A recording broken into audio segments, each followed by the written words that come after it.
দেখেছি দীর্ঘ 17 বছর স্বৈরাচার সরকারের পতন হয়েছে। আমি বলতে চাই, বাংলাদেশের ছাত্র জনতার গণঅভ্যুত্থানের মাধ্যমে বাংলাদেশ আজকে স্বাধীন হয়েছে। আমি আজকে এখানে কোনো বক্তব্য দিতে আসি নাই, এখানে আমি একজন সংগঠক হিসেবে উপস্থিত হয়েছি। আমি বলতে চাই, আজকে বাংলাদেশে আপামর সাধারণ, আজকে বাংলাদেশের জনগণ, ছাত্র সমাজ, যুব সমাজ, শ্রমিক সমাজ আজকে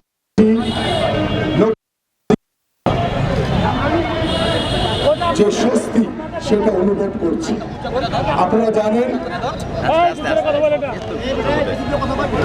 জানেন Bangladesh cricket, Bangladesh football federation, বিভিন্ন যে ফেডারেশনগুলি রয়েছে,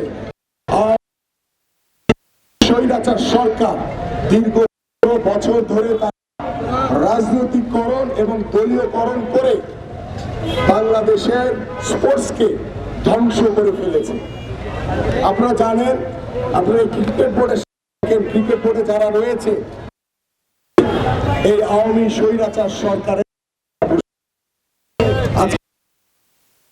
আজকে সারা বাংলাদেশের মানুষ জেগে উঠেছে পরিবর্তনের জন্য। সাধুবাদ জানাই অন্তর্বর্তীকালীন সরকার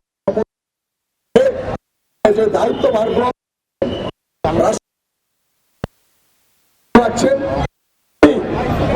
আমাদের প্রধান উপদেষ্টার দৃষ্টি আকর্ষণ করে আমাদের যিনি দায়িত্ব রয়েছে যে উপদেষ্টা হিসেবে, আমি তার দৃষ্টি আকর্ষণ করছি যে অনতিবিলম্বে আপনি দায়িত্ব নিয়ে সবকিছু দেখে আপনি বোর্ডে যারা রয়েছে তাদের পদত্যাগ আমরা সকলেই দাবি করছি। আপনারা জানেন এখানে প্রত্যেকের সম্পর্কে বাইরে নেমে, এখানে আমাদের স্পোর্টসের সাংবাদিক বৃন্দরা রয়েছেন, আপনারা সকলেই জানেন যে এরা কারা এবং এরা আওয়ামী সরকারের প্রতিনিধি হিসেবে এখনো ক্রিকেট বোর্ডে বসে আছে। আমরা চাই আগামী 2-1 দিনের ভিতরেই তারা অবশ্যই যাতে এই ক্রিকেট বোর্ড থেকে পদত্যাগ করে, আমরা জানি যে এখানে আইসিসির কিছু নিয়ম নীতি রয়েছে, আমরা অবশ্যই সেই গঠনতন্ত্র মোতাবেক যেটা করণীয় সেটা আমরা করব।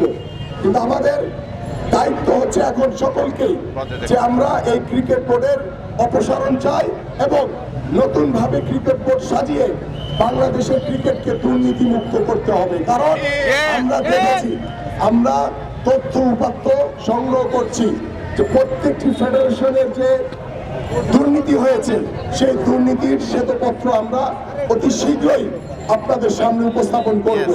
তাই আসুন, আমরা চাই শান্তি শৃঙ্খলা বজায় রাখতে। আমরা চাই না দেশে আর কোনো স্বৈরাচারের আবির্ভাব ঘটুক। আমরা চাই না কোনো বাংলাদেশে আর কোনো স্বৈরাচারের উৎপন্ন হোক। আমরা চাই বাংলাদেশের মানুষ 1971 সালে যে মহান স্বাধীনতা যুদ্ধে বীর যোদ্ধারা যুদ্ধ করে বাংলাদেশকে স্বাধীন করেছিল, 2024 সালে 5ই আগস্ট বাংলাদেশের ছাত্র জনতার গণঅভ্যুত্থানের মাধ্যমে বাংলাদেশ আবার নতুন ভাবে স্বাধীন হয়েছে। সেই স্বাধীনতা ধরে রাখার দায়িত্ব আমাদের। আমরা শান্তি শৃঙ্খলা চাই। দৃঢ়ভাবে বলতে চাই, এখানে যারাই উপস্থিত রয়েছেন, কোন রকম দখলদারি, লুটতরা চলবে না।